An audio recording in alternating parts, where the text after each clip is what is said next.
My name is Angela. My name is Nicole. And welcome to the Ominous Stitch podcast.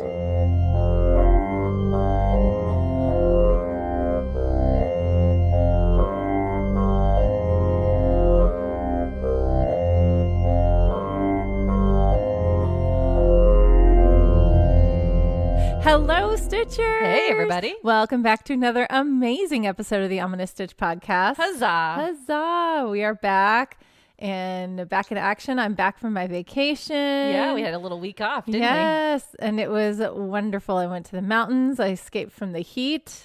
It was awesome. So good. Good. So I can't wait to tell you all about it. Yay. And it's probably going to be one of those rambling all over the place things because I was trying to organize my thoughts on the whole week and you just can't.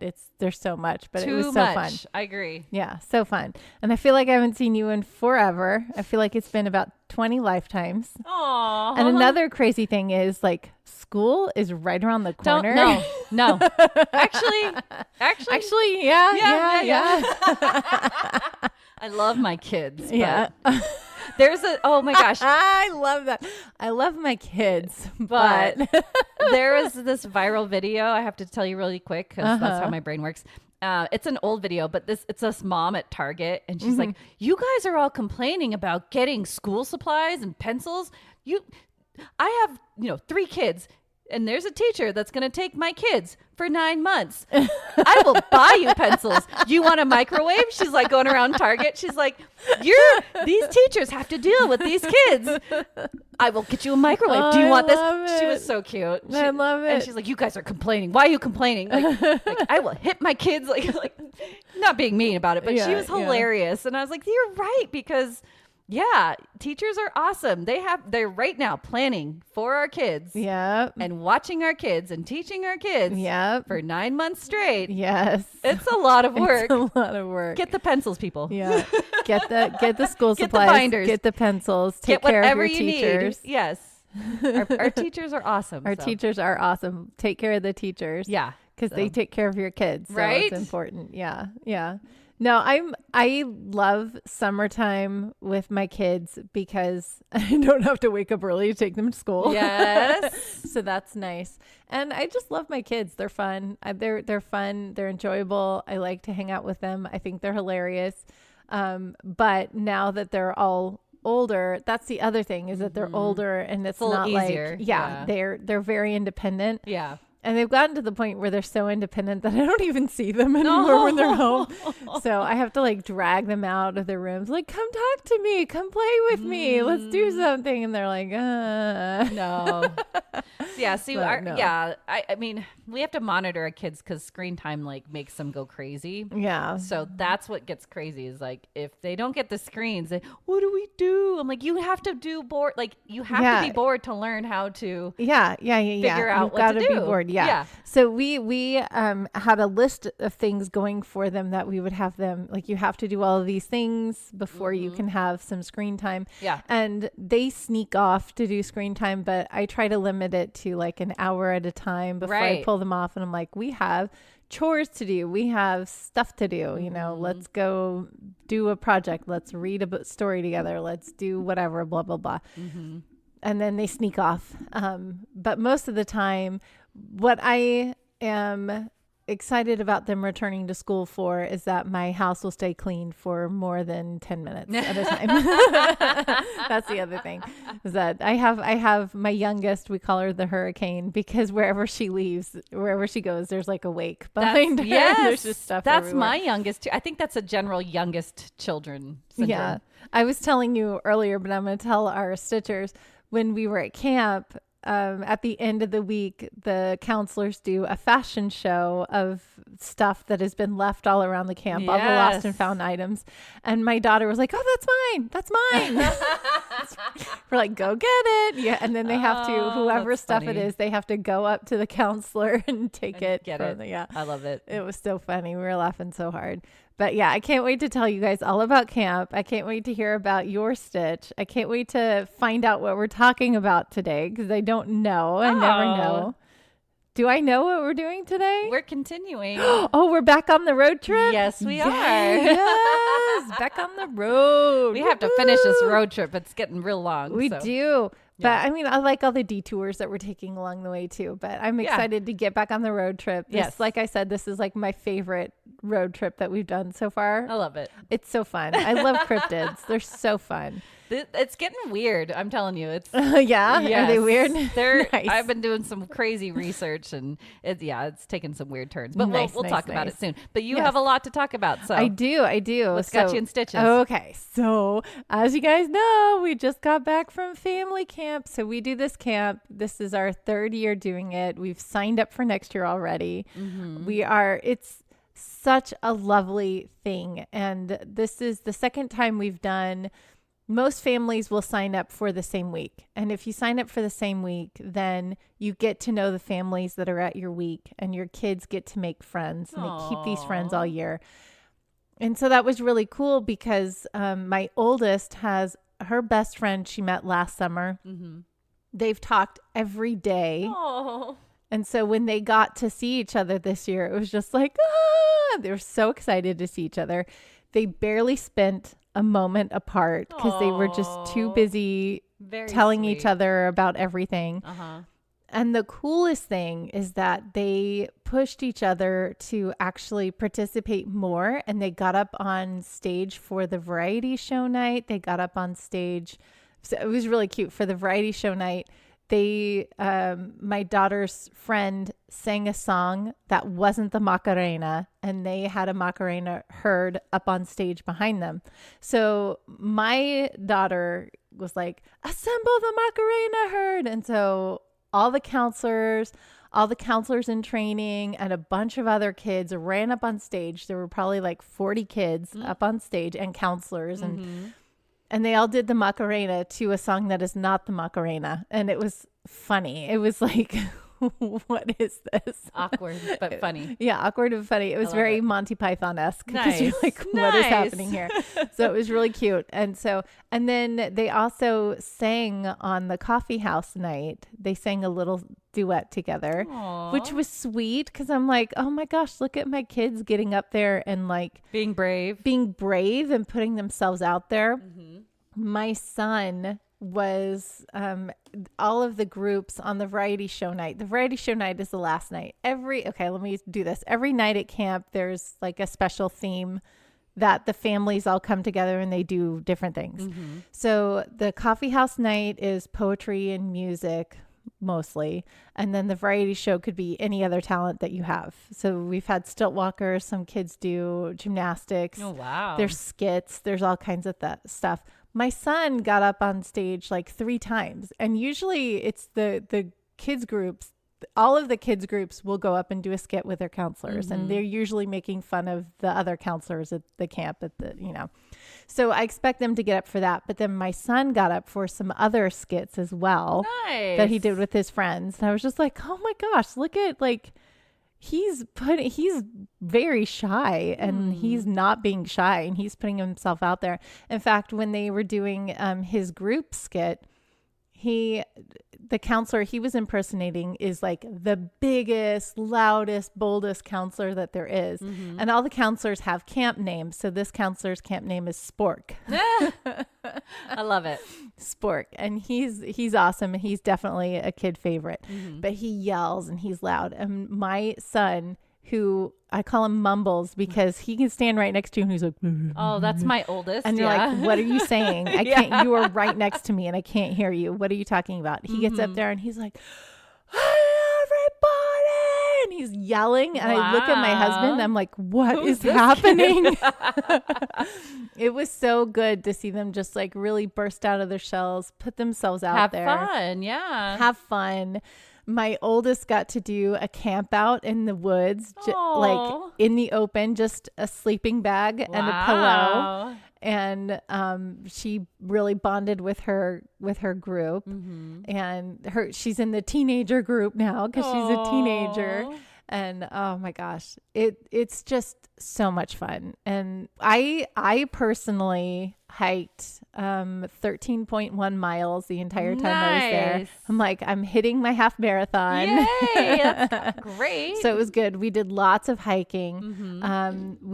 My son and I did a sunset hike up to the top of this mountain called Mount Baldy. We were 8,000 feet up. Oh, wow. And it was gorgeous. It was so pretty. Took lots of pictures of that and had to hike down in the dark, which was really fun. Did you have flashlights? Yeah. Good. Yeah. I had flashlights. And there were a couple times where I was doing a night hike and I would hear rustles in the Bigfoot. Yes, exactly. I was like, it's Bigfoot. It's Bigfoot. Didn't see Bigfoot, Dang it. but definitely saw lots of deer. Ooh. My husband heard a bear, and there definitely was a bear with a cub that other people saw. We didn't see it. But other people that were on the trail just a little bit before us, when we caught up to them, they're like, did you guys see the bear? She had a cub. Did you see the bear? And my husband's like, no, but I growled at her. And I was like, oh, that's what you were doing. He's like, growling. He's like, I heard growling, so I growled back. And I'm like, okay, well, you're big and scary, so that makes sense. Oh, that's funny. And it was really cute because there was a family from the UK that was right ahead of us, and they held back to hang with us. And they're like, so a bear? Like, we don't have this in the UK. Like, what is this? And my husband was like, oh, well, they're black bears. They're not grizzly. So, they're not as scary. Yeah. They're not going to try to eat you. They just want to eat your food. And he's like, just think of them as like big raccoons, because that's what they are. I'm like, big just raccoons. looking for food, yeah. But, they will hurt you. If they're intimidated, yeah. Yeah. Those are the ones that go into people's pools. Yeah. And these are the ones that you scare. Yeah. So, like, if you yell at them and you're big and scary, you can, most Chase of the them time, off. they're like, meh, I don't want to deal with that. that. That's too much work. If you do that with a grizzly, no, don't do that. They will come after you. They'll eat you. Yeah. But anyway, so just lots of memories, lots of just incredible scenery. Yeah. We were in the Sequoia Mountains, the Sequoia National Forest. If you haven't been there, to me, it looks like Disney. I always say, I'm like, this is Disneyland. It's Disneyland because it looks too good to be real. It's like California Adventure. Exactly. Nice. Right? Yeah. It's that thing where it looks so perfect and so good that it can't be real. Because it's like Yosemite. Well, I mean, it is by Yosemite. But you have all these beautiful granite cliffs and these giant, insane sequoia trees that you're like, these can't be real. But they are, and you touch them and the bark on the base is like all spongy, and then you look up and they're hundreds of feet in the air, and they're so huge. And some of them, like, there's a stump out there called the Mark Twain stump that they have a ladder that you can climb up to, and you can walk around on the stump. And we climbed up to the stump. We took the kids and we climbed up on the stump. And then my husband's like, 30 seconds of silence. And so we were quiet. And a deer came out. And it was just amazing. Picturesque. Very picturesque. It was just gorgeous.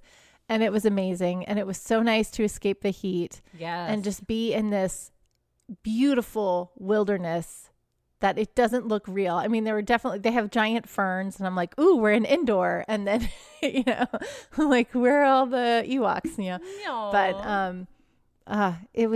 it's amazing. Good. It was beautiful. I'm glad you were able to get out. Yeah, I'm glad we were able to do that. I'm glad the kids were able to go have their friends. The one sad thing is that, like, it's family camp. And so, you want to be able to spend time with the family, but the kids go with their friends. And the very first year that we did that, I thought it was amazing. I was like, whoa, I have free time. What is this? And I was like, I can spend time with my husband. We can go out on like little mini dates, which is wonderful. And we still do that. And that still is amazing. But now they're like always with their friends. So even when you have like time that you could be together as a family, they're like, nope. Peace out. We're with our friends, which is awesome. Yeah, and it's great. They're growing up. It's that bittersweet thing where you're like, they need to have that independence and they need to go out and learn things on their own. But at the same time, you're like, I miss my kid. Come back. I need some my baby. Quality time.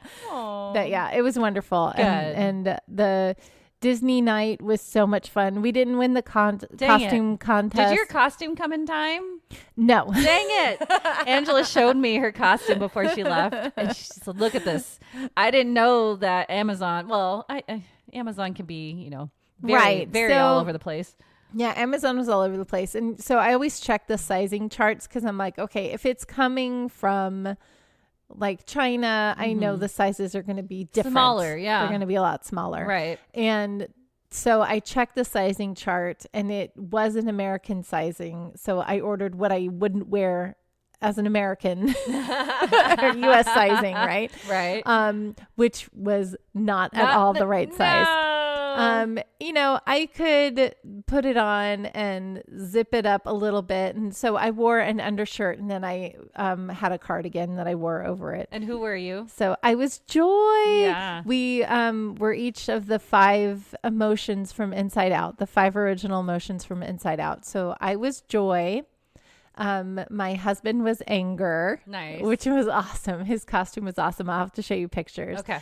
My oldest was Sadness, which is so funny because she's way more Joy than I am. Definitely not a Sadness. She pulled it off. And let me tell you, the Sadness costume, one of the other parents there was like, that is the aesthetic that I think I want to wear all of the time because it's like a big cozy white sweater, blue pants, and I'll show you the picture. It's so she looked so good. She was awesome. Right on. And my son was Fear, and I made the houndstooth vest and he wore that as Fear, so that was part of that costume.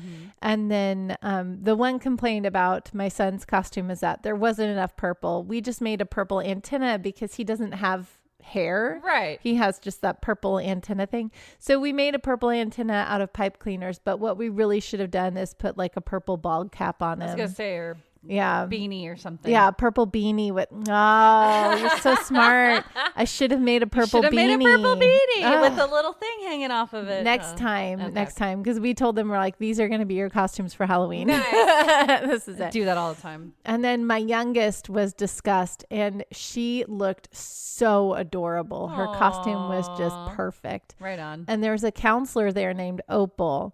And when she put on her, Opal likes to wear a lot of wigs, and she's always changing her hair color, either with wigs or just coloring her hair. Like this year, her hair color was bleach blonde, but then it went to I think it was green at first, and then blue. Wow! So it was really pretty. Yeah. And she and my youngest are 2 peas in a pod. My youngest loves her to pieces. As soon as we got there, she sought her out, and we brought friendship bracelets to give away this year.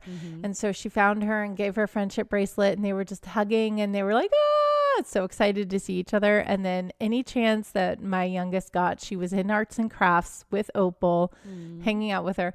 And then we put the green wig on her, and her haircut, the Disgust haircut, was pretty similar to like some wigs that Opal will wear.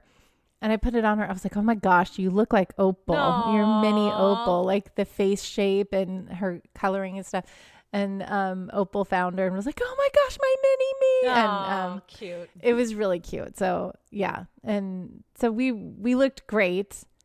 We almost won the costume contest, but there was another family that dressed up as Toy Story, and they had a mom and a dad as Slinky Dog. Oh. And so, you know how it's like the 2-headed horse thing, but they had the Slinky that was connecting them. I've seen those. Yeah. It was a great costume. Smart. Yeah. And so that family won. And there were a lot of them that were all dressed up as all of the characters. Like they had Bo Peep. There was another family that was dressed up as Encanto, and that was awesome. That's cool. Like they were really, really good too. So there were a lot of families that really went for it and had some pretty awesome costumes. So the dance party is probably my favorite night because it's just fun. Yeah, it's awesome.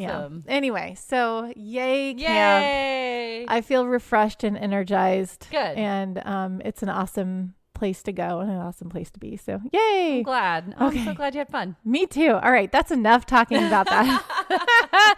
Enough camp talk. Yeah, I mean, I could tell you so many more stories, and I probably will. Yes. As we get there. We'll chat. Yeah, we'll chat. I got to do yoga in the rain. It rained on us. We did yoga at 7 a.m. every morning out on the basketball court. So outside with the fresh morning air, and it was nice and cool. And one morning it started sprinkling at first, and then there was like a downpour, but then that lasted for about a minute, and then it stopped, and it was kind of raining off and on. So it was really cool and refreshing to be outside in the rain doing yoga. It was really cool. Right on. So anyway, Good yay, job. kumbaya. Kumbaya. Oh, so Very what's cool. got you in stitches, Nicole? I'll go real quick. Okay. I know. You guys, I've taken up so much No, time. that's okay. It's a great trip. No, real quick. You know my theme of bugs, and I always like to report on bugs because for some reason they're in my life all the time, and they like to be the bane of my existence. So, because there's this big boom of bugs due to the crazy winter. Yes. Right? Oh. We've had a lot of flying bugs just sitting at our door. And I was like, okay, let's go on Amazon. And I surprised the family with those bug zapper, the big light. Oh, fun. No, yeah, not fun. Yeah and no. Oh. So we keep talking about it. It's a good thing and a bad thing because what happens is we put it right next to our door inside first.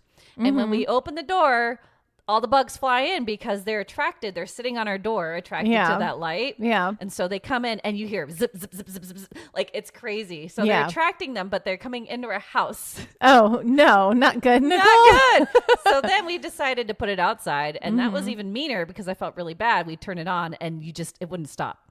Like it wouldn't stop. Oh my gosh. It's so gross. Just nonstop. But this one point, this bug came at our door and I thought it was this large tick looking thing. Uh-huh. It was creepy. I've never seen it. It's very round and big. And I thought it was a tick.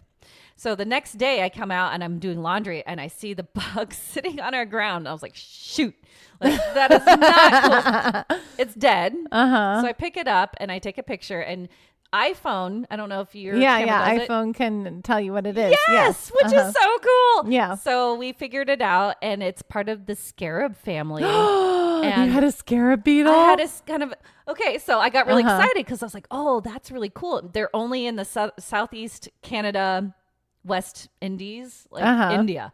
Like they don't live out here. Right. And I was like, this is cool. What is this? This is a sign.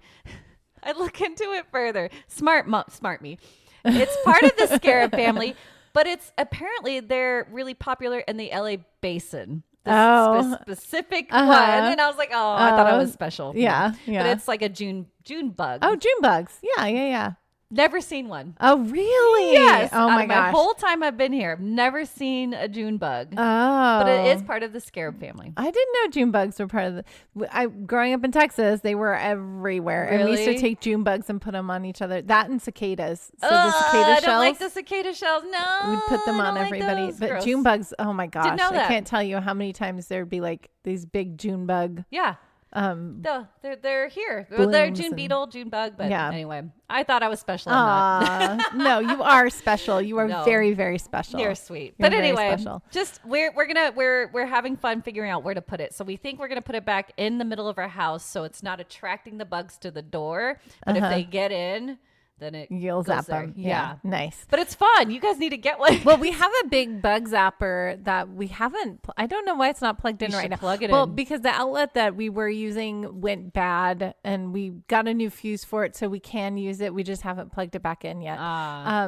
But yeah, so that bug zapper that used to be our entertainment. We would sit on the couch. We were sitting the same thing. And we just watch it. Yeah, it hangs right out there on my pergola, and my husband and I would sit on the couch and open up the window and just watch it just go off. Isn't it weird? It's it's fascinating to watch. One time though, at one night, it got so bad that it smelled like burnt hair in our house. It was gross. Yeah, that's why we threw it back outside. Bugs, man. It's nasty. So I have another really quick story on the bug front. Okay.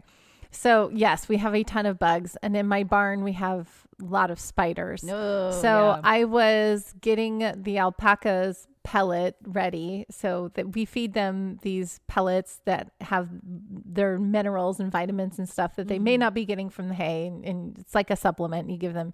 They love it. To them it's like candy. But so anyway, I was getting their pellet ready for them. And I was opening up, we keep it in a plastic bin to keep all the mice and stuff away from it. Right.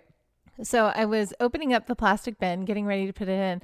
I noticed that there was like a web, and it looked like the web just had a lot of like debris that had blown into it. And so I was like, ew. And so I knocked the web away. And as soon as I knocked the web, all the debris started running around. Oh, no! They were baby spiders. Gross. Oh my gosh.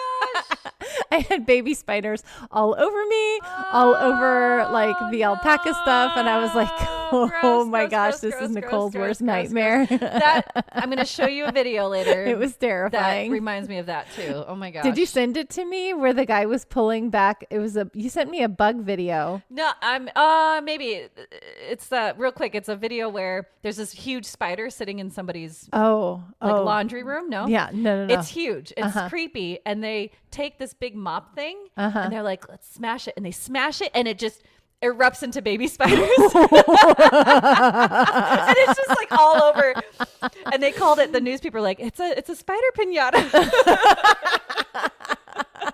So that's what that reminds me of. I love it. Spider piñata. No, gross. No, I don't like that. I don't like that. No, it is terrifying. Yeah, and that's pretty apropos for the movie that we have on today, because we have like little squid piñata, parasite things. Yeah, that's crazy. It was a weird movie. Yeah. Okay. Well, we gotta start because we have spent a long time just on our stitches, but I do have a really cool stitch. Yay. And this is leading up to something. Okay. So, are you ready? I'm ready. Let's get stitching.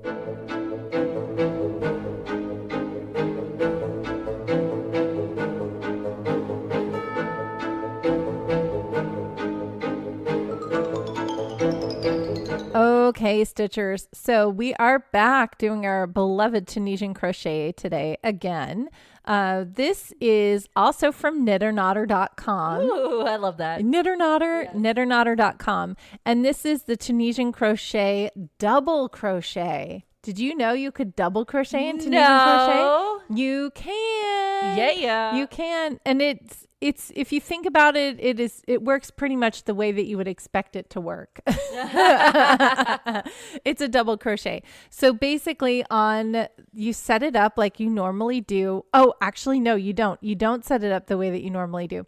So you chain however many you want. Okay. In the third chain from the hook, so you have 2 chains that go up. 2 chains? So in the third chain from the hook, you're going to do half of a double crochet. Okay. So you're going to yarn over, insert your hook into that chain, into the third chain, pull up a loop, yarn over, pull through 2 loops. You will have 2 loops on your hook. Got it. Okay. Okay. Then you're going to enter the next chain. Well, you're going to yarn over, then enter the next chain, yarn over, pull through 2. Okay.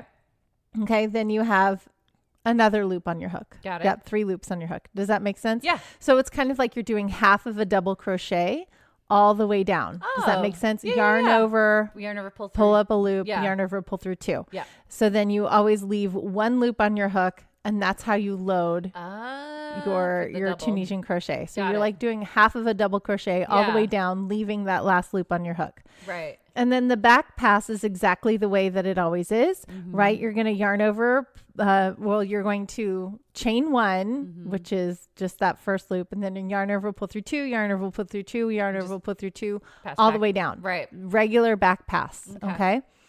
And then on the forward pass, after you've done your setup row, I have mine left. She's looking at my crochet right now. Trying to look at it. Because I have it left on the back pass. So I need to do the back pass. I haven't, I was going to do the forward pass and I totally forgot. I just left it on the back pass. But on the forward pass, you know how you have the front bar and the back bar. So you're going to treat the front bar as the loop. So you're going to yarn over, insert your hook into the front bar. Got it. Front bar. Front bar, pull up a loop, yarn over, pull through 2. Okay. So that's how you're going to do it. So you're treating that front bar as the thing. So yarn over, insert into the front bar, pull up a loop, yarn over, pull through that. So you're doing the half of that double crochet all the way down. Does that make sense? Yeah. So that's how you double crochet in Tunisian crochet. So you're using the front bar and you're only doing when you're going through the back pass.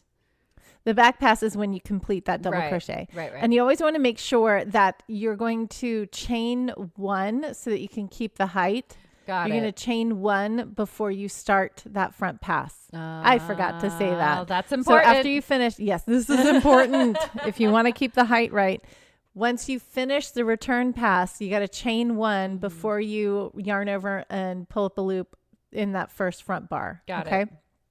And always in the back, making sure that you're entering both of the loops so that you... That's usual though. Yeah, that's normal. Okay. That's the normal Tunisian crochet. Yeah. Cool. Yeah.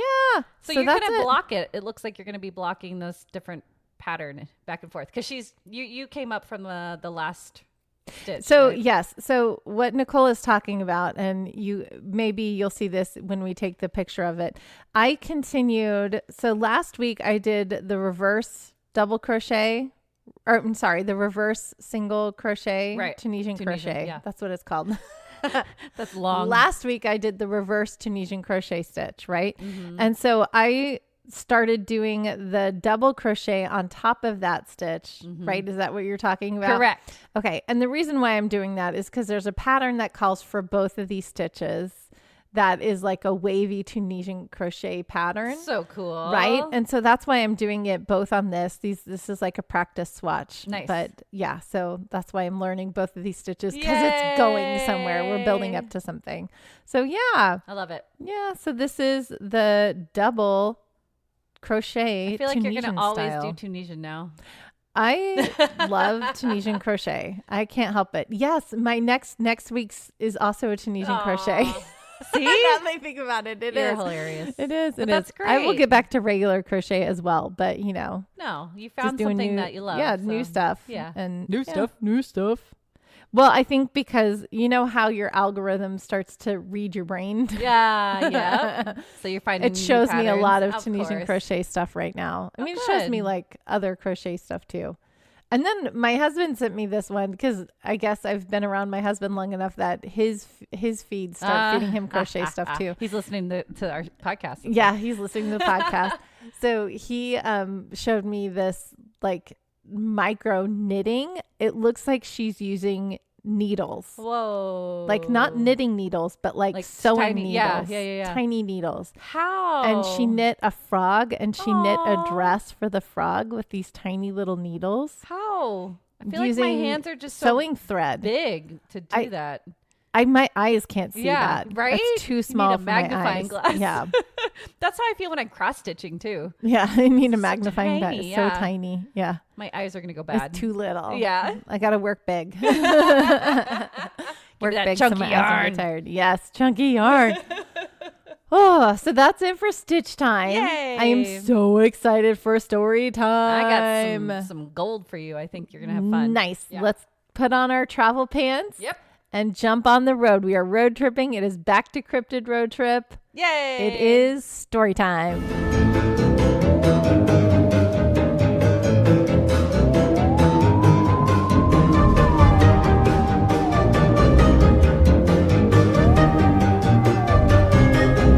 Hey, you ready? Yes, I am. You ready to go Ohio? Ohio. What is our kids' obsession with Ohio? Did your kids do that? Yes. That's the new thing. It's a new thing. It's a gamer thing. Yes. I don't know where the Ohio gamer thing. I don't know what game it started with. No idea. But Stitchers, I think it was like a Roblox thing. Yeah. Do you guys know? I feel like it was a Roblox. I bet thing. it's Roblox because But- my kids play that. Yeah. So it started with this Ohio thing where Ohio was this crazy, barren, desolate wasteland. And Ohio, I feel weird bad stuff for you. happens in Ohio. And I'm like, what? Oh, well, you got a cool cryptid. Okay. Yeah. What is this cryptid? It's a I just read it. My youngest, I had to show him because he's obsessed with frogs right now. So this is a very rare cryptid called the Loveland frog because this mysterious creature has been reported to inhabit the marshes and rivers of Loveland, Ohio. So this large creature is reported with slightly different appearances. The first description is it's a large frog that stands on two legs and roughly 4 feet tall. Oh my gosh. With leathery skin. What? But then some believe it might just be a giant iguana that's just missing its tail. But I kind of like the former. I it's like the more fun. Here, you want to see the picture? I do. Oh my gosh.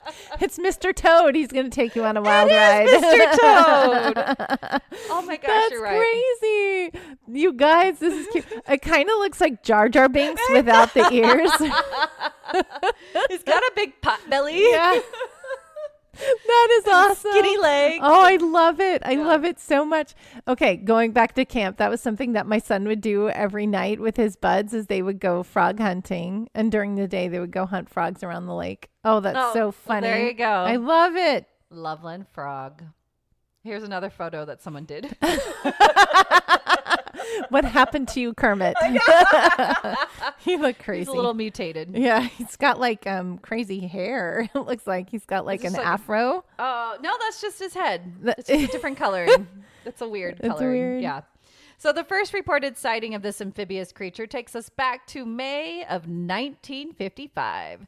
It is said that a businessman or traveling salesman was driving near the Miami River when he saw 3 frog-like creatures standing erect on their hind legs on the side of the road. Each of them were roughly 3 to 4 feet tall. Some stories elaborate and state one of them held a wand that emitted sparks. It's an animagus. I love it. I love it. It's so good. This is like maybe my favorite right now. Oh, this is so good. This traveling man was so startled that he drove away quickly and never returned to the area. But then on March 3rd, 1972, Loveland police officer Ray Shockey was driving on Riverside Drive when an unidentified animal scurried across the road in front of his vehicle. Shockey could clearly see the creature in the vehicle's headlights, and he stated the creature was 3 to 4 feet long and about 50 to 75 pounds with leathery skin. Huh. But it wasn't standing erect. Well, the animal crouched like a frog before it momentarily stood erect to climb over the guardrail and back down towards the river. What? That's awesome. And then 2 weeks later, another Loveland police officer, Mark Matthews, reported seeing an unidentified animal crouched on the same road that Shockey reported was on. What?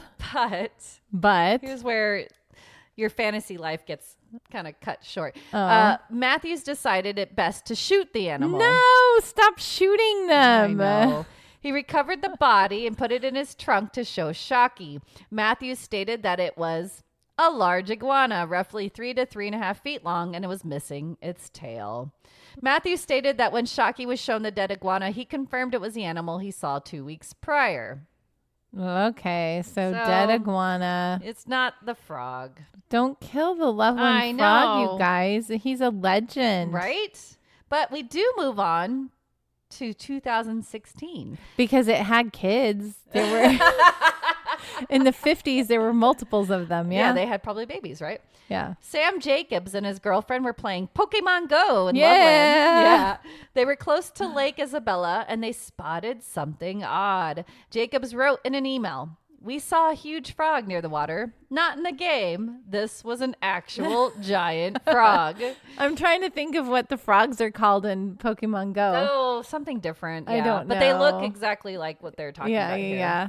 They stopped playing and Jacob snapped a few photos along with a short video. What? Do you have anything for me to see? I think I see something popping up. I'm so excited.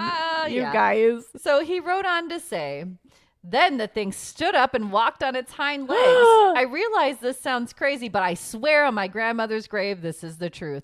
The frog stood about 4 feet tall." Once they returned to Jacob's girlfriend's home, her parents told them about the legend of the frogman, which apparently they had no idea about. Okay. Now, grain of salt, because take a look at the photo. I'm going to show Angela here. Okay.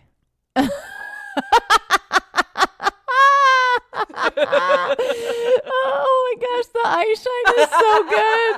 It's so good. It's so good. It looks like a Muppet. It does. It's so funny. It looks like a Muppet with like flashlights just staring at you. Oh, that's too good. Oh my gosh. This cryptid makes me so happy. So happy. Oh, yes. Lastly, throughout the years, people still believe that the Loveland frog is a real creature that inhabits the area, and there have been multiple sightings throughout the years by locals, usually by the river or lake. Whether or not it is real, the city of Loveland claims the Loveland frog to be its mascot in 2023. Yes. The frog, dressed as a frog prince, debuted at the city's second annual Hearts of Fire weekend celebration. Yes. Loveland frog. This is so good. It's got a little kid coming up to it. I love it. Yeah, they're very big about their mascot. You guys, happy, wonderful little cryptids. I love it. Not all cryptids are big and scary. It's a giant frog. It's a giant frog. Kind of like crazy, that walks around human-like. So, but like it's not bothering anybody. No, it's happy. It's living its life. I love that they embrace it. Maybe it has a wand. maybe it has a wand. Oh, yeah. Oh, it's so good. It's good. All right, we got to go on. Okay. We're driving now to West Virginia. West Virginia, Mountain Mama. Now here, we have already discussed in detail up on the most popular cryptid here in episode 11. Do you remember? Ooh, I remember. No. She stopped and paused and no. Yeah, you'll remember. It's the Mothman. That was episode 11? Episode 11. Oh my gosh. Crazy, right? Space puppy. Yes. Now, if you haven't listened, go back and review it because we really deep dived into about the occurrences and events involving the Mothman. But I'm going to give you a quick recap. So 1966, there were multiple sightings of a large, winged, red-eyed creature that flew over people's homes and made its home base in an abandoned World War II munitions plant. The creature was described as standing 6 to 7 feet tall, hairy, gray to black in color, with muscular legs, glowing red eyes, and giant wings that folded along its back. Witnesses who either saw the creature or were near it claimed to hear a loud screeching sound, and some claimed to have feelings of inexplicable doom when near the creature. Many who encountered the creature believed it to be otherworldly. Note that no one was ever attacked or harmed. That's why Angela called it Space Puppy. There you go. But the creature did fly and follow a few cars and people, and again, though, never touched anyone. Oh, a dog did disappear. Do you remember that? Yes. Yeah. Poor puppy. He just probably ran away. Yeah. Some conspiracy theorists linked the Mothman with the 1967 Silver Bridge collapse, as he was never seen after that horrific event. Some believe he caused it. Some believe it was there to warn the town. But we're going to leave it up to you listeners to believe what you wish. The aliens came and got their space puppy, and that's why we lost Mothman. Bye-bye. Bye-bye, space puppy. It was lost for a little bit. Yeah, go back. All of the space puppy stuff will make perfect sense if you go back and listen to episode 11. Yes, we go into detail. So instead of Mothman, because, again, go listen to episode 11, I'm going to touch up on a different cryptid. Note that the Flatwoods Monster comes up on all searches. I don't want to include this one because supposedly that was a UFO. Oh. Rosie is demanding attention from Nicole right now. That's what this is. Did the paw thing on me. She came right up into her face and was like, hello, I need attention, please. Yes, I haven't seen you in a couple weeks. I know, it's been so long. Okay, I got to keep going. Okay, out of the way, Rose. Go. Sorry, Rose. Okay, but yeah, so the Flatwoods Monster, brief version of this is 1952. 3 boys in Flatwoods saw a red light streak across the sky that landed in a nearby farm. And when they went to investigate with their mother and other kids from the neighborhood, they saw what looked like a 10-foot Frankenstein-like monster with a bloody red body and green glowing face. Ooh. Yeah, this actually made it into the Project Blue Book. Oh, wow. So if you want to learn more about it, go look up Flatwoods Monster. But yeah, Mothman's kind of in the same category, but I think Mothman's more of a cryptid because it looks like a moth. This one definitely is an alien creature. Yeah. So I'm not going to include it. Go look it up if you want. So we're going to go into a different cryptid, and the year, I'm not going to tell you real quick, but the year is 1964. And we are in Grafton, West Virginia, which is in the middle of Taylor County. Journalist Robert Cockrell was driving home along the Tigert River. Tigert River? Tigert. Cool. Tigert. Tygart. I'm going to give it that to you. Yep. So it's on Route 119 late that summer around 11 p.m. and he was leaving work. Cockerel slowed down because he could see a creature lumbering around the side of the road while he could hear a low whistling noise that came from further away towards the river. Cockerel had no idea what the noise was, but apparently later ufologist Gray Barker believed that the creature was extraterrestrial, another alien, in origin, and that the noise was coming from the creature's spaceship. But Cockerel described the creature as a huge humanoid bipedal with no visible head. What? And was covered in slick white seal-like skin. So I know I told you I wasn't going to do UFOs. Supposedly, I don't know if this is a UFO or not. But I don't know. Weird. I mean, some of these cryptids could be alien. Who knows? Maybe all of them are. Who knows? But yeah. This is the one I picked because it's crazy looking. I'm guessing he didn't see a face. Then even if the head was maybe lower in the chest, the creature seemed to be entirely made of muscle. You want to see a picture? Yes, I do. This is a rendition. Well, I don't even understand that. Okay, it kind of is like a lizard. It looks like kind of like a rock lizard kind of thing. Very muscular. Yeah. But it has like a lizard, like dinosaur kind of ish, like maybe a bearded dragon kind of. Okay. Crest. Yeah. Crest. Well, here you want a funnier photo? Yeah. Here you go. That looks like Abominable Snowman without a head. With no head. That's awesome. Right? I was like, what? Okay. I like this one because it's a like an artist's rendition with like computer. Yeah. You know, it looks like a kid drawing. Yes, It's exactly. Like what I would have drawn. Yeah. Anyway. When Cockerel's vehicle approached, the creature quickly moved out of the view. This scared Cockerel, so he sped off and drove home. Yeah, that would scare me if something didn't have a head and it was like running away. Yeah, with like everything else, it looked kind of humanish, like, yeah. right? Yeah. Once there, he called two of his friends, Jerry Morris and Jim Mouser. He told them what happened and asked them to come back with him to the location he spotted the creature to investigate further. They both agreed, but when they returned, they were unable to find anything except trampled grass. However, they all heard the low whistling sound that seemed to follow them around the site. Oh. No idea what that is. How does it whistle? Well, that's why we're saying they don't think it was the creature whistling. We think it's was the whatever, UFO. Yeah, that it was coming in with. Who knows? The very next day, Cockerel told his editor of the Grafton Sentinel his brief encounter, but he didn't take Cockerel too seriously. Cockerel felt like it wasn't a huge deal and was going to drop it, but then his friends were so fascinated by the monster sighting, they went around town telling as many people as they could. Soon, there were monster hunting parties predominantly made of local teens with baseball bats. What are you going to do, man? That's awesome. Yeah. They scoured Riverside Drive and soon new sightings were being reported. Whoa. The Grafton Sentinel ended up interviewing some of the teenagers, and the article was published on June 18th, 1964, titled Teenage Monster Hunting Party's Latest Activity on Grafton Scene. After Cockerel's initial sighting, more than 20 sightings were reported. Wow. And Cockerel interviewed all of them. Here are two of the alleged sightings. Okay. I have seen the creature called the Grafton Monster several times when I was a young man, and it is very real. My first encounter was with my father cutting wood. We had finished and were loading the truck when our two dogs started barking. We stood there and listened. Something was walking, getting closer. My dad told me to get the gun from the cab. He carried a double barrel 10 gauge with 00 buckshot, 00 buckshot. Sure. Mm-hmm. Whatever it was had picked up its pace and continued towards us. All we knew for sure was it was big and wasn't scared of us, the dogs or the chainsaws. It stopped about 50 to 55 yards from us in the trees and went quiet. My dad pulled both hammers back and stood in front of me, told me to be ready. The next thing that happened, I'll never forget. It stepped out, looked at us, took 3 strides in our direction, turned, and walked back into the tree line.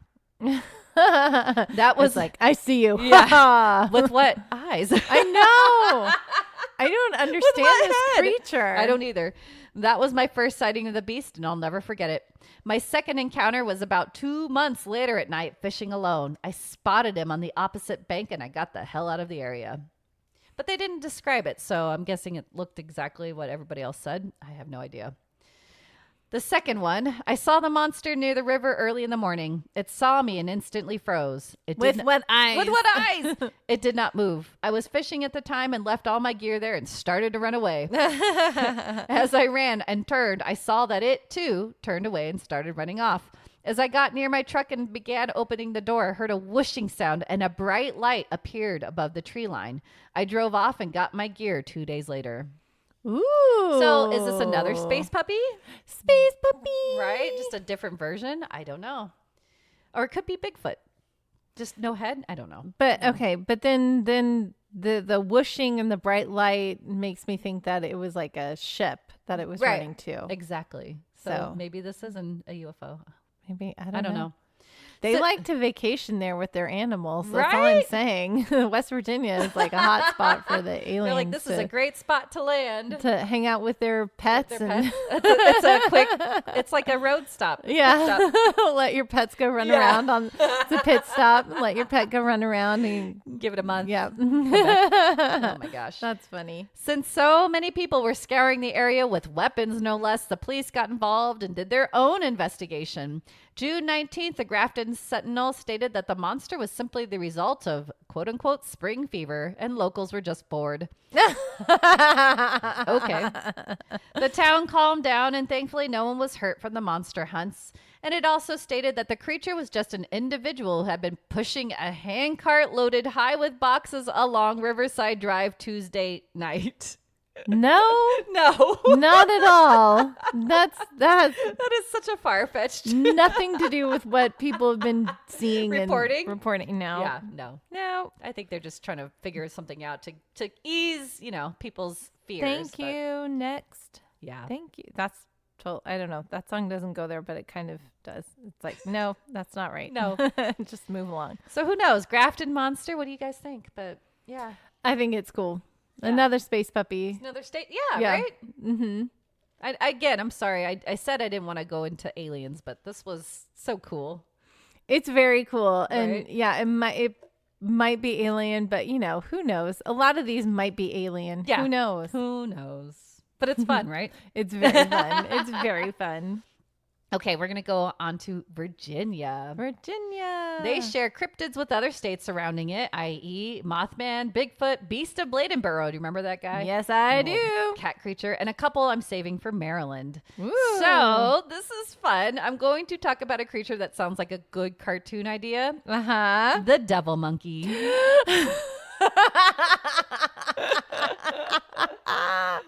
Oh no. Yep. Devil monkey. Oh no. This thing sounds insanely mischievous. It is. Yeah. Origins of the devil monkey legend are murky at best, but speculations are that it was an escaped exotic pet or previously unknown species of monkey that has managed to evade scientific classification. Uh-huh. Or it's of supernatural origin.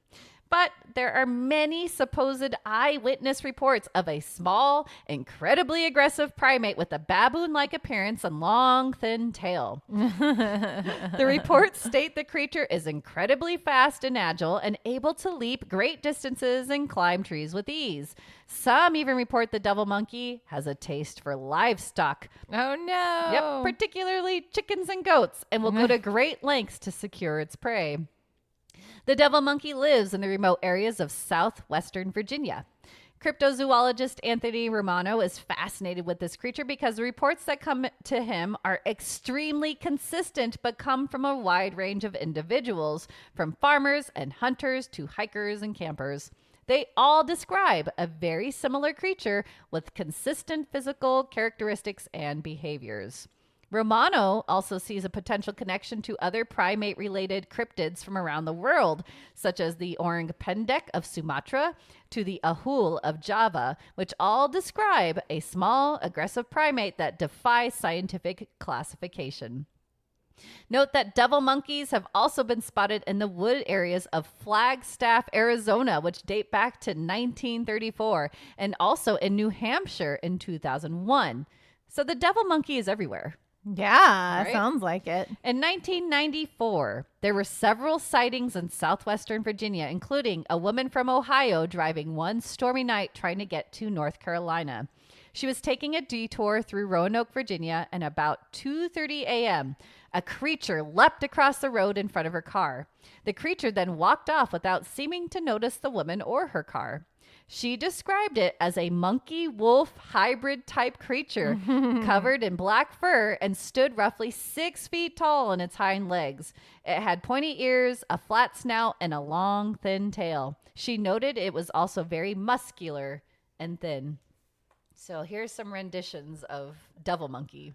Okay, yeah, it looks kind of like a werewolf. A werewolf, yeah. Right? That one is, yeah. Yeah. That one is more monkey.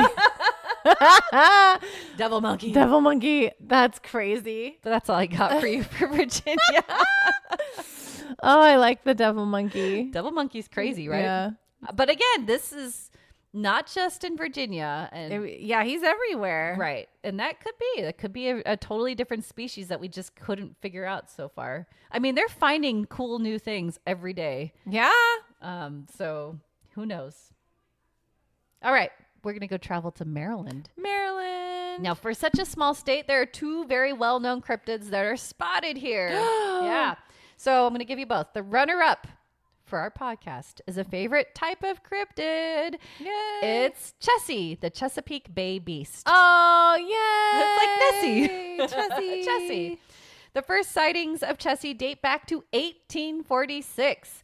Captain Lawson reported seeing a strange creature in the water between the Delmarva Peninsula and modern-day Virginia Beach. Lawson stated he saw a small-headed creature near the mouth of the Chesapeake Bay. Then, in 1934, 2 perch fishermen claimed they saw a strange creature emerge from the bay for air. It had the body of a horse and a head the size of a football. Oh, yeah. Okay. We've heard this description before. Exactly, Yeah. right? Yeah. There you go. 1943, 2 fishermen spotted a 12-foot log floating in the water roughly 75 feet away from their rowboat. The men didn't think too much of it because they thought it was an inanimate object. That is until the log got closer, and then the log had a head that raised out of the water, slowly taking in its surroundings. Not a log. Nice. The men said the creature's head was the size of a football and resembled a horse's head. The men panicked, tried to row back to shore quickly, but before they could move, Chessie dove back into the water and swam off, exposing the rest of its body. Wow. The men estimated the creature was about double the size they originally projected, about 24 feet long. Yep. This is, yep. Yay, Chessie. It's a water creature, right? It is. Yeah. The next major spotting of Chessie was July 1980. There were visitors hanging out on the Olmsted Estate dock on the Magathi River when they observed 3 smooth, slightly triangular, dark, thick humps evenly spaced across the river's surface. Yay. It's like I Nessie, love it. right? And then the next sighting is wrong in a few sites because they mixed up the years. Mostly say it's 1936, but really it's 1963. A helicopter pilot was able to see Chessie, or at least a large creature, while flying over the Lower Bush River area. He wrote in a letter, "I assure you that Chessie exists or my eyes were deceiving me." Nice. Yeah, definitely not 1936. Right, because they were saying that the first helicopter was not even around there. Like Yeah. it was somewhere else. But, So, yeah. Cool. right? But yay, Chessie. Chessie. Then in 1982, Robert Frew and his wife Karen were hanging out with guests along the Chesapeake Bay. Roughly 7:30 p.m., Robert recalls stating, "Look at that thing floating over there. Was it a log?" And the 7-foot object was swimming against the tide, but couldn't be a log because it was propelling itself toward a group of swimmers. Yeah. Then the creature disappeared and reappeared moments later and appeared to be at least 40 feet long. Oh my goodness, Chessie. Not a log. Robert at the time was a trained wildlife management expert, and he was unable to identify the creature because it was not a run-of-the-mill animal. He was in a daze until he realized he should probably capture the creature on tape, at least. So he scrambled to get a camera and record it. Of course, being 1982, technology wasn't the greatest and hard to convince it's a sea creature, but I'm going to still show you. Yay. But like one of the good things about 1982 is that there's no like AI. There was no, Exactly. You couldn't cheat. Yeah, Right? couldn't cheat. Very grainy. Very grainy, very 1980s. This is camcorder footage. Oh, I see the humps. That's it. That's it. But he's being interviewed. Awesome. This is later on. And he still to this day claims that's like that's a Chesapeake it was not thing. yeah, it was that's Chesapeake. Oh, we got a close up of it. Yeah. You can see like something in the water and it's big. Yeah, that's about it. Yeah. Very cool. Right? Yay. Yeah. So to this day, as I said, Bob Frew still lives on Love Point on Kent Island and still convinced the video was a Chessie.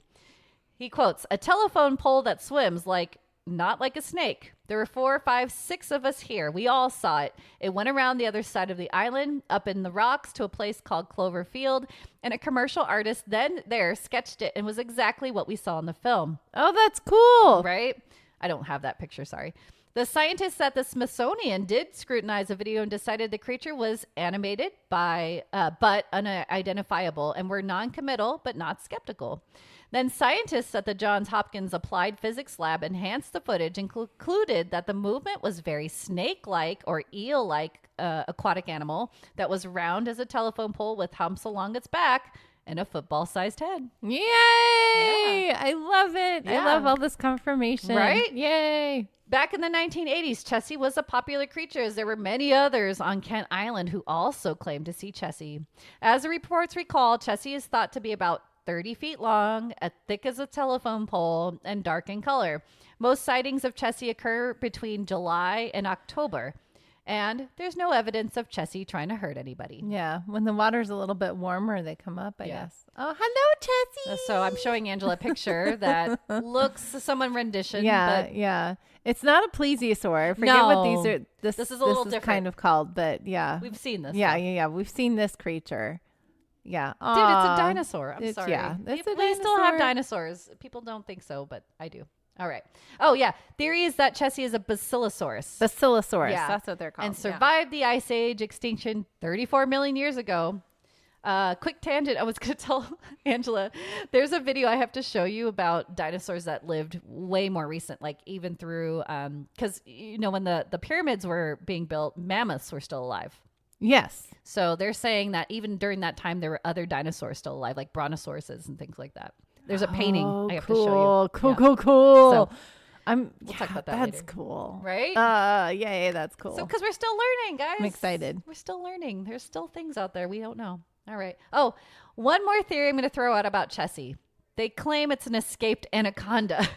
Oh, always. Right? No, it is not. Yeah. No. So the main reason behind that theory is that long ago sailors would keep snakes in the hulls of their ships because they would always have rat infestations, right? Yeah. But when the ships were too old, they would sit in the Baltimore harbor and just abandon. And the snakes would then escape into the city sewer system and survive the winter in the warm pipes, reproduce, and the rest is history. However, due to very cold winters, it's very hard to believe anacondas would survive the different climate. And anacondas are aquatic snakes, but their habitat is typically freshwater, not saltwater. But who knows? Because animals have adapted to their environment. And so there's a photo of an anaconda. Yeah. Giant snake. Still not the same size as a Chessie. Its head is not the shape of a football. Exactly. It's tiny head. Mm-hmm. Tiny head. So there you go. All right. The last reported sighting of Chessie was in 2014 when a man told a local newspaper that he saw a large serpent-like creature swimming up the Magathi River. Yay! So Chessie's still there. Yep. Aww. All right. You ready for this cool, crazy? This is long. Sorry. That's okay. There's 2 more cryptids I'm actually going to get into. I said 2, but there's 2 because they kind of go hand in hand. Okay. It's crazy. Okay. Ready? Yep. It's very old. It's been around for centuries. It's more of a legend, but it's fun. It's called the Snallygaster. Snallygaster. I like that name. Snallygaster. Snallygaster. Now, what's a Snallygaster? What is a Snallygaster? It's a sort of bird-like reptile chimera. What's a chimera? It's a monstrous fire-breathing hybrid creature composed of different animal parts. So the Snallygaster has a metallic beak, razor-sharp teeth, tentacles, and a single eye. Oh no, I don't like the one-eyed things.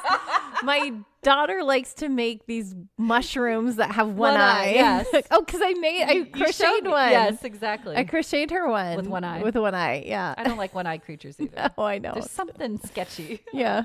You need more than one. Yeah, you need more than one. So it's dangerous, though, because in flight, it is silent and quick and able to sneak up on its prey and drain their blood. I got some photos for you. Okay. You ready? Yep. Here's one. Ooh, ew, ew, ew, ew. The tentacles are in its mouth? Its tentacles are in its mouth. What? That's so weird. Creepy, right? Here's another one. I don't like the tentacles in the mouth. Nicole, we have to crochet one. I thought the same thing. That's Did hilarious. You? Yes. We have to figure out how to do this. It'd have to be cute, though. I don't want it to be creepy looking. How do you make right? that cute? I don't know. Here's another one. But we do have to crochet. Why are the tentacles in the mouth? That makes no sense. It's kind of like a Lovecraftian but creature. Like, I know, but so here's the thing, though. If it's got razor sharp teeth, how does it have razor sharp teeth? Like a beak. This one has like the beak inside with the tentacles. The beak inside, the tentacles on the outside. This one, that rendition. There's all different types of renditions. See, like that one has the tentacles inside. How you're going to hurt yourself. Yeah, There's no way to not hurt yourself with a razor sharp beak full of teeth. To snap with your tentacles in your mouth. I don't know. It just looks like he's eating an octopus. Octopus got stuck inside his mouth. Oh, that's funny. Right.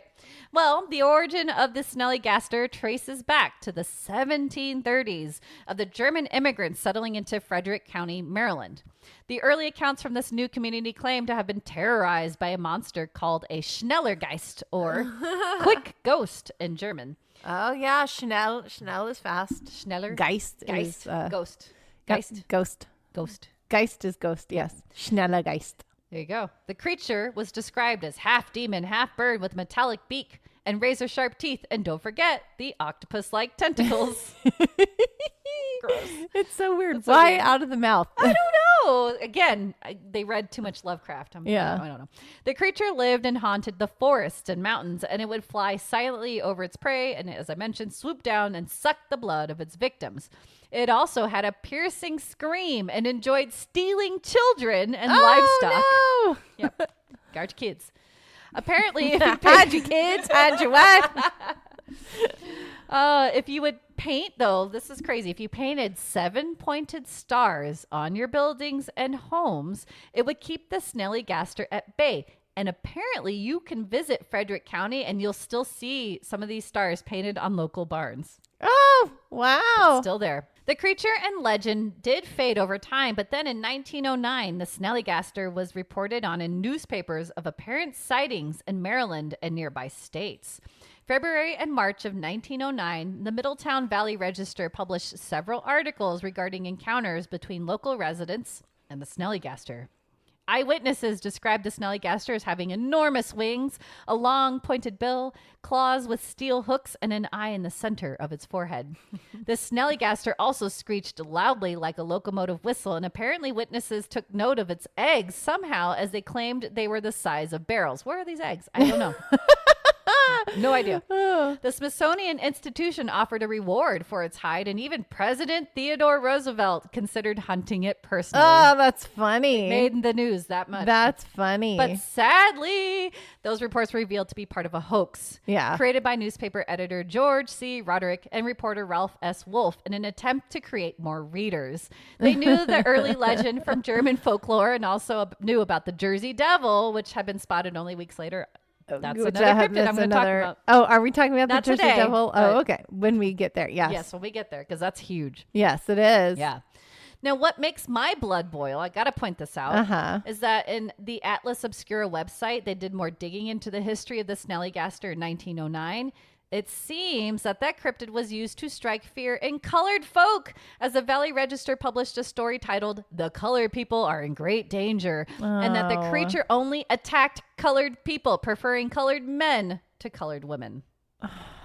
Evil. That's so evil. I'm upset now, Nicole. I know, because that's why I had to include this other cryptid. I hate this cryptid right? now.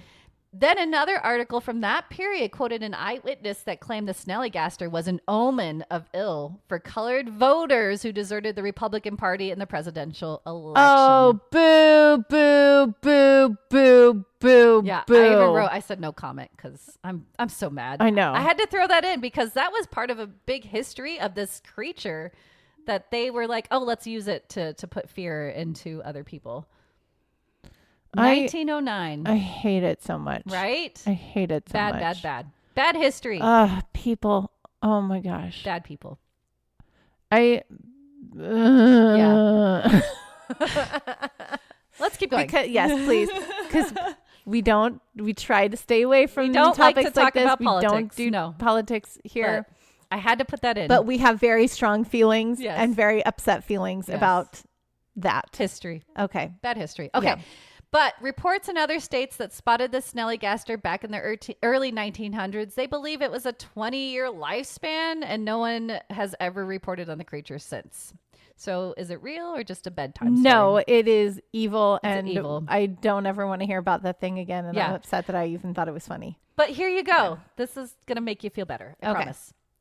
So I have to sneak in this one cryptid because it is said to be the mortal enemy of the snallygaster. Okay. And there are actual reports of this creature. Oh, all right. And maybe it's related to a cryptid I've already reported on, but it's called the Dwayo, a wolf-like creature that hides in the woods of Maryland. Oh, hello, Mr. Wolf. Picture. Right? Mm-hmm. Okay. The Dwayo is similar to the Michigan Dogman or the Beast of Bray Road, in that it has features similar to a wolf with dark fur and a long bushy tail and dog-like snout, but stands at about 6 feet tall on 2 legs. Back in the early Middletown Valley settlement, the Dwayo and the snallygaster would have violent encounters, but the first mention of the Dwayo was in 1944 in Frederick County, when witnesses heard it make frightful screams and even saw footprints. The Frederick News Post published an article about an eyewitness account on November 27th, 1965. You ready? Okay. Near the woods of Gambrel State Park, John Becker went out into his yard to investigate a strange noise. It was getting dark, and he had started back to the house when he saw something moving toward him. It was as big as a bear, had long black hair and a bushy tail, and growled like a wolf or a dog in anger. As it got closer, it stood up on its hind legs and attacked him. Becker fought the creature until it ran into the woods, leaving him, his wife, and children in horror. Deciding to remain anonymous under the alias John Becker, he filed a report with local state police telling of an attack by a mysterious monster that he called a Dwayo. At that time, more stories came flooding in about the creature, and in the summer of 1966, a man encountered the Dwayo as he was heading toward a campsite. He described the creature as a shaggy, 2-legged animal the size of a deer with a triangular-shaped head and pointed ears and chin. It was dark brown in color, and as soon as it approached the man, it let out a horrid scream. The man said the creature had an odd walk, and as it retreated, its legs stuck out from the side of the trunk of the body, making its movements appear almost spider-like as it backed away. Ooh. Yeah. Oh, that's weird. It's very creepy. It's almost like a werewolf-like, right? Yeah. Then in the fall of 1976, another encounter with the Dwayo was reported from 2 men driving off Route 77 on a private road. They watched as a large creature ran across a road right in front of their car. They gave this detailed account. It was at least 6 feet tall, but inclined forward since it was moving quickly. Its head was fairly large and similar to the profile of a wolf. The body was covered in brown or brindle-colored fur, but the lower half had a striped pattern of noticeable darker and lighter banding. The 4 legs were slimmer and held out in front as it moved. The back legs were very muscular and thick, similar to perhaps a kangaroo. This was not a hominid-type creature. It did not have the characteristics of an ape. It was much more similar to a wolf or ferocious dog. However, it was definitely moving upright and appeared to be adapted for that type of mobility. It was particularly impressed by the size and strength of the back legs, the stripes on the lower half of the body, and the canine wolf-like head. I like the description of it being like kangaroo-like, because then you can really see that the big, powerful back legs. Yeah, and how they're able to stand upright, right?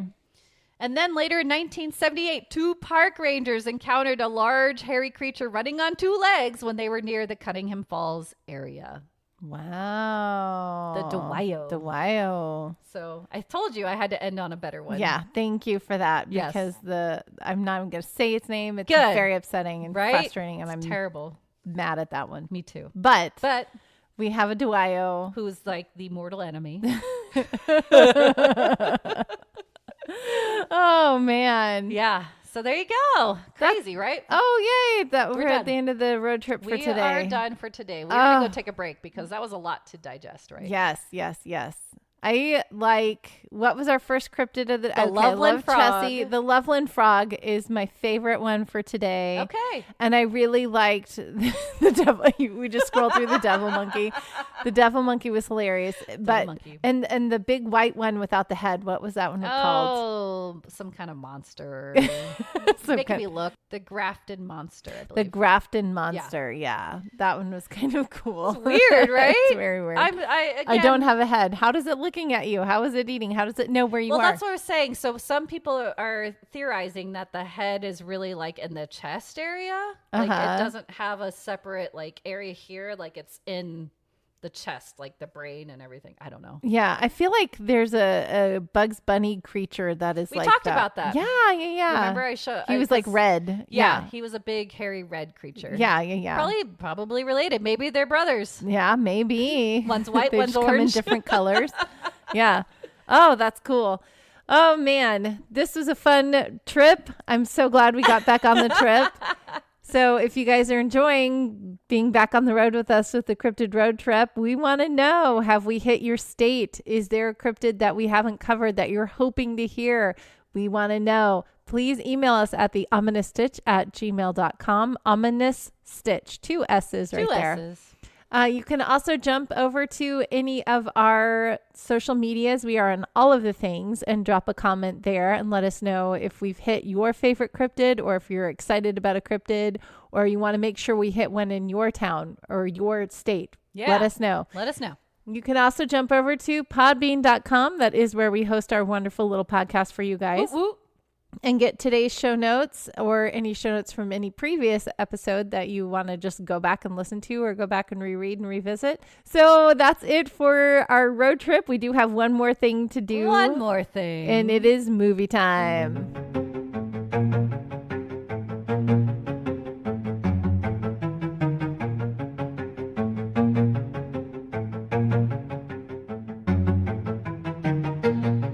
This week's movie review: Sea Fever. Sea Fever. Fever.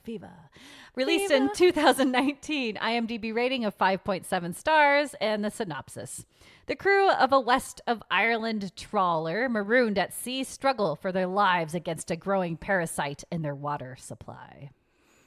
Again, trying to find you the best kind of monster-y movies. Here you go. I got you a different kind of one. It's a sea monster. Sea monster. It's like Irish. Irish. It's an Irish film. No, I enjoy. Okay, let's see. What are my thoughts on this movie? What are my thoughts?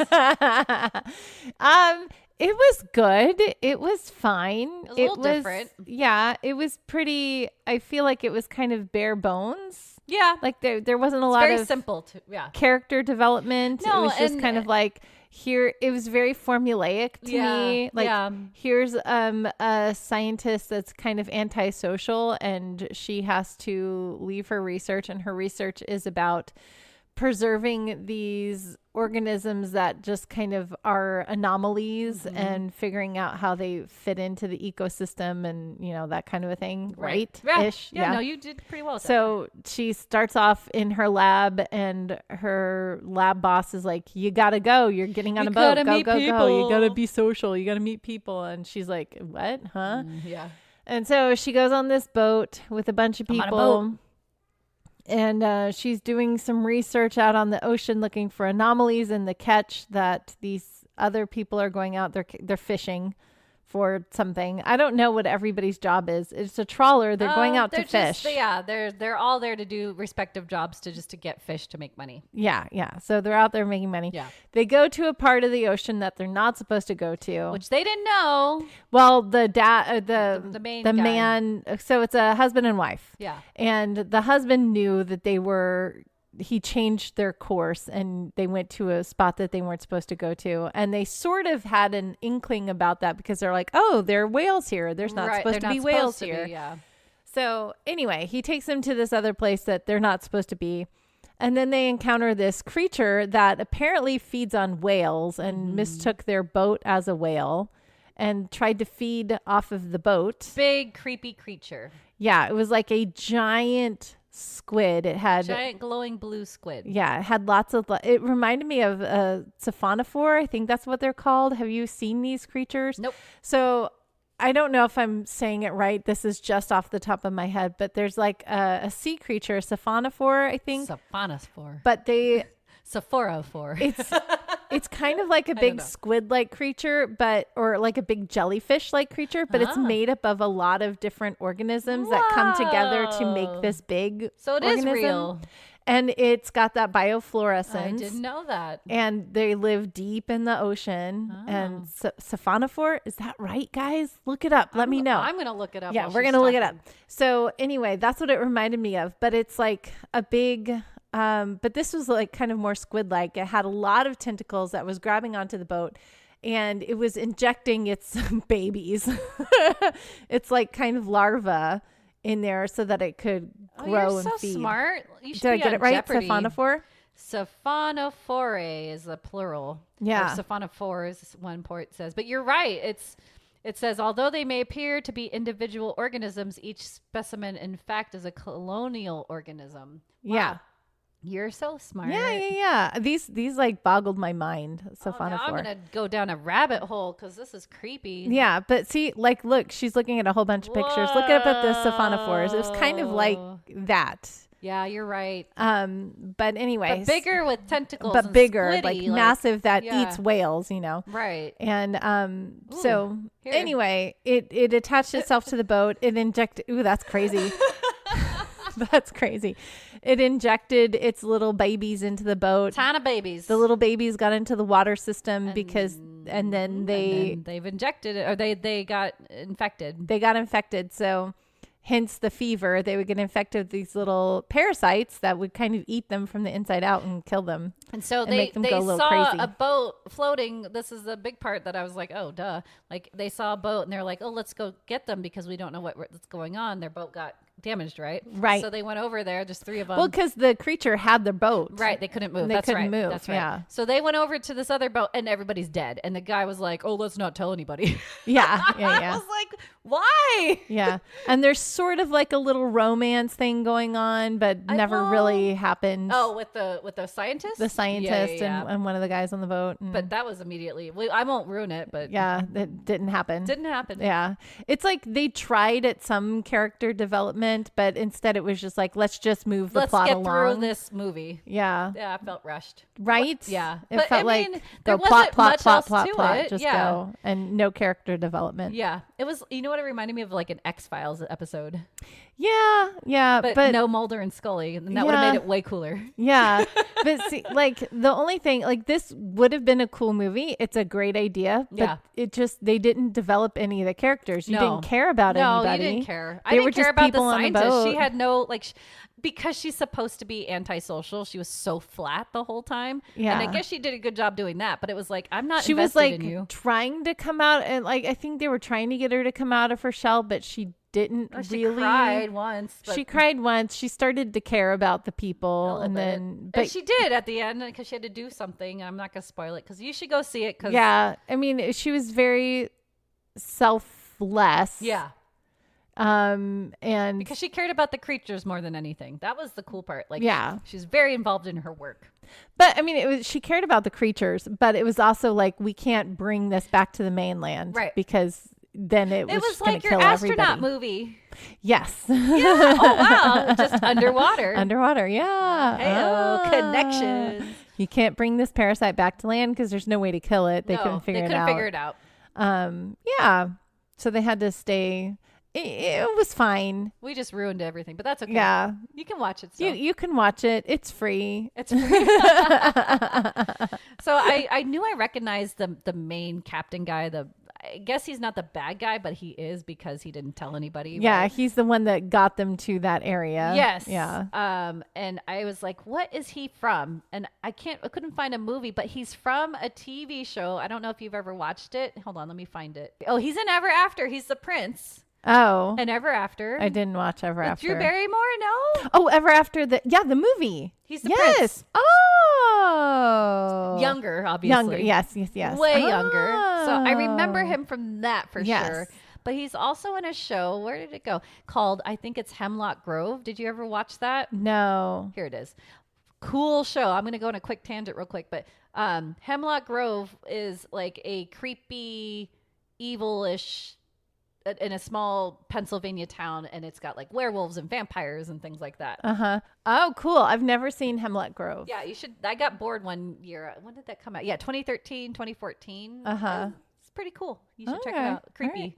Cool. Yeah, but anyway, he did an okay job. I think he probably did the best out of every. Oh no, the old lady did better. Old lady was great. She was my favorite. Yeah.